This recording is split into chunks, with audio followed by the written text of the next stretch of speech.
प्यारे बहनों और भाइयों, जय मसीह की। प्यारो, मैं परमेश्वर के वचन में से कुछ आयतें आपके साथ शेयर करना चाहता हूँ। भजन संहिता 41 अध्याय उसकी 5 और 6 आयत हम पढ़ेंगे। भजन संहिता 41 अध्याय उसकी 5-6 आयत लिखा है, मेरे शत्रु जे कहकर मेरी बुराई करते हैं वह कब मरेगा और उसका नाम कब मिटेगा। जब वह मुझसे मिलने को आता है तब वह व्यर्थ बातें बकता है, जबकि उसका मन अपने अंदर अधर्म की बातें संचय करता है और बाहर जाकर उसकी चर्चा करता है। प्यारो, जब हम जीवन में कुछ गलत करते हैं या कुछ करने का हमारा तरीका गलत होता है तो हम दूसरों पर ब्लेम लगा देते हैं, अपनी गलतियों का दोषी दूसरे आदमी को ठहरा देते हैं। या तो वो गलतियां हमारे निजी जीवन में हों या फिर कलीसिया में हों।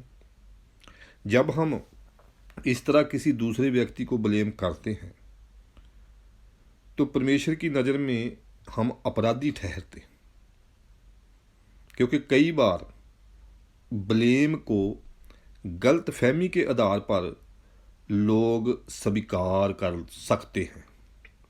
मैं रिपीट करता हूँ, कई बार ब्लेम को गलत फहमी के आधार पर लोग स्वीकार कर सकते हैं।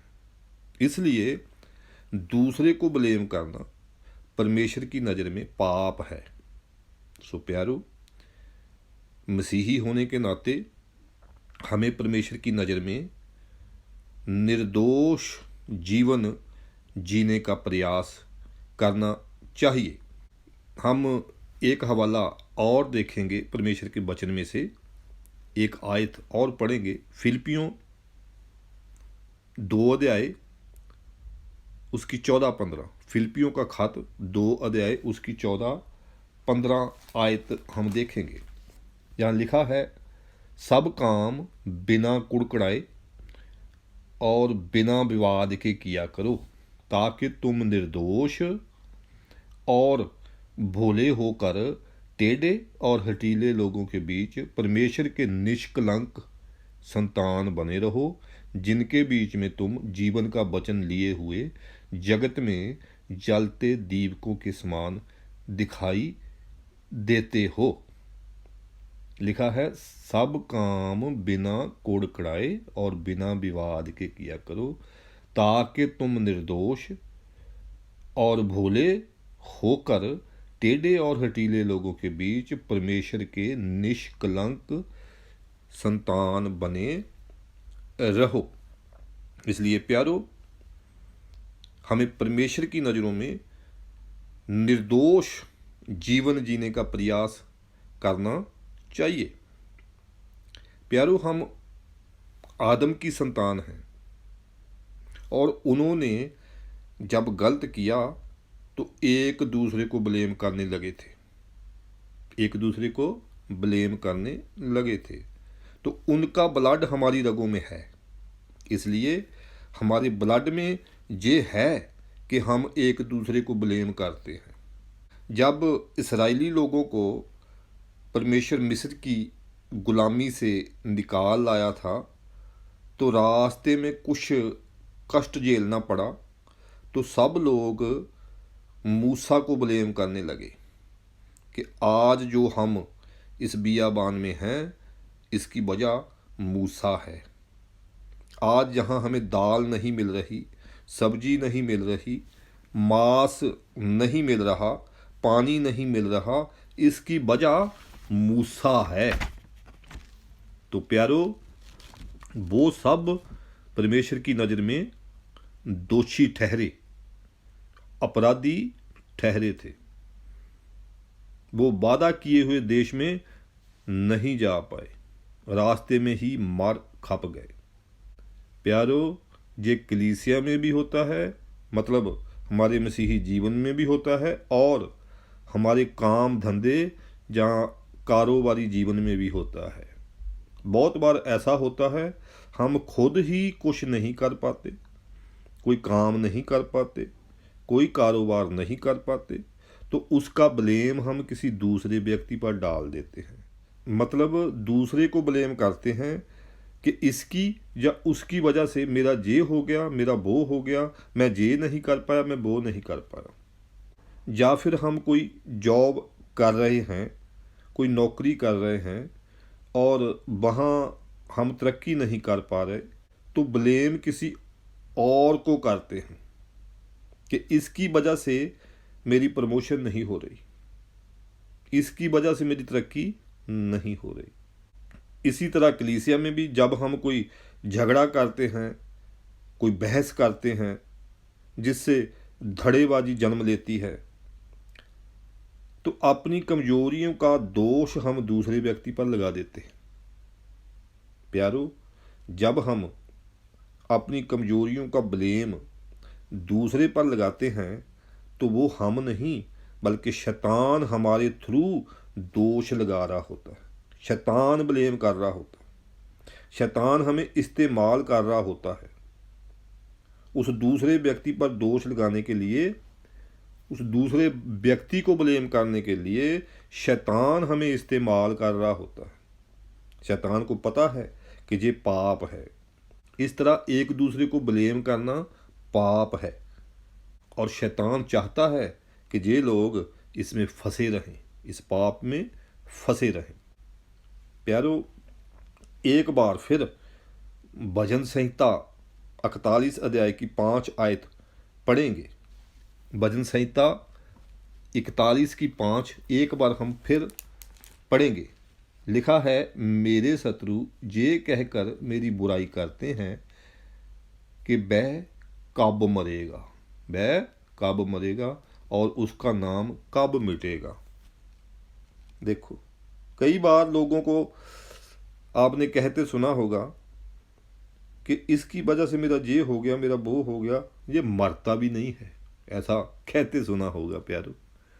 प्यारो, एक बार एक ऑफिस में जो एम्प्लॉयज़ थे, ऑफिस में काम करने वाले थे, उस ऑफिस में जितने भी लोग काम करने वाले थे, एक दिन जब वो सुबह सुबह ऑफिस आते हैं तो उनके कैबिन में टेबल के ऊपर एक लेटर पड़ा होता है। सबके कैबिन में वो लेटर पड़ा हुआ था। तो उस लेटर में लिखा हुआ था कि वो एम्प्लॉय जिसकी वजह से आपकी प्रमोशन नहीं हो रही थी, वो आदमी जिसकी वजह से आपकी तरक्की नहीं हो पा रही थी, जो आपके जीवन की और आपकी तरक्की की बहुत बड़ी रुकावट था, वो मर गया है। वो आदमी जिसकी वजह से आपकी प्रमोशन नहीं हो रही थी, वो मर गया है। जो आदमी आपके जीवन में सबसे बड़ा पत्थर था, जिसकी वजह से आप आगे नहीं बढ़ पा रहे थे, वो मर गया है। उस लेटर पे ऐसा लिखा हुआ था, और लिखा हुआ था, अब अगर आप आखिरी बार उस आदमी की, उस एम्प्लॉय की शक्ल देखना चाहते हैं तो ये एड्रेस है जहाँ पर उसकी बॉडी रखी हुई है। आप वहाँ 1 घंटे में पहुँच जाओ और आप उसकी शक्ल देख सकते हैं। जैसे ही लोग उस एड्रेस पर गए तो वहाँ एक कॉफिन पड़ा हुआ था, एक बॉक्स पड़ा हुआ था। जैसे ही उन्होंने उसको दूर से देखा तो एक तरफ तो सबको दुख हो रहा था, बुरा लग रहा था कि यार ये नहीं होना चाहिए था, लेकिन दूसरी तरफ उन्हें खुशी हो रही थी, चलो अच्छा है, मेरे रास्ते का जो सबसे बड़ा पत्थर था हट गया, मेरे रास्ते का सबसे बड़ा जो कांटा था वो हट गया, जो जिसकी वजह से मेरी तरक्की रुकी हुई थी, मेरी प्रमोशन रुकी हुई थी, वो कांटा निकल गया, वो मेरे रास्ते से हट गया। चलो बहुत अच्छा हुआ। लेकिन जब वो सब एक एक करके उस कॉफिन के पास गए और जाकर कॉफिन के अंदर उस आदमी की शक्ल देखी, तो उन्हें खुद पर शर्म आने लगी। उन्हें खुद पर शर्म आने लगी। क्यों? क्योंकि उस कॉफिन में कोई नहीं था, सिर्फ एक शीशा था जिसमें उनकी खुद की शक्ल दिखती थी। मेरे प्यारो प्यारो, हम सब भी तो यही करते हैं अपनी लाइफ में, अपने जीवन में, कि सारा ब्लेम उठाकर किसी सिचुएशन पर डाल देते हैं, किसी और इंसान पर डाल देते हैं। हम ब्लेम सब जगह डाल देते हैं, सिवाय एक इंसान के, सिवाय खुद के, सिवाय खुद के। लेकिन परमेश्वर का वचन कहता है ये पाप है, ये पाप है।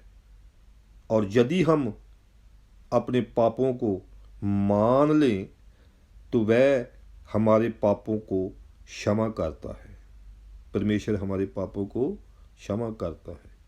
लेकिन यदि हम कहें कि नहीं, मुझ में कोई कमजोरी नहीं, कोई पाप नहीं, तो फिर देखो वचन क्या कहता है। हम एक हवाला पढ़ेंगे परमेश्वर के वचन में से, एक आयत पढ़ेंगे। पहला यूहन्ना का पहला खत, उसका 1 अध्याय, उसकी 8 आयत से हम पढ़ेंगे, जहाँ लिखा है, यदि हम कहें कि हम में कुछ भी पाप नहीं तो अपने आप को धोखा देते हैं और हम में सत्य नहीं। यदि हम अपने पापों को मान लें तो वह हमारे पापों को क्षमा करने और हमें सब अधर्म से शुद्ध करने में विश्वास योग्य और धर्मी है। यदि हम कहें कि हमने पाप नहीं किया तो उसे झूठा ठहराते हैं और उसका वचन हम में नहीं है। मेरे प्यारो, आमीन आमीन। खुदा आपको बरकत दे और आत्मिक तरक्की बख्शे।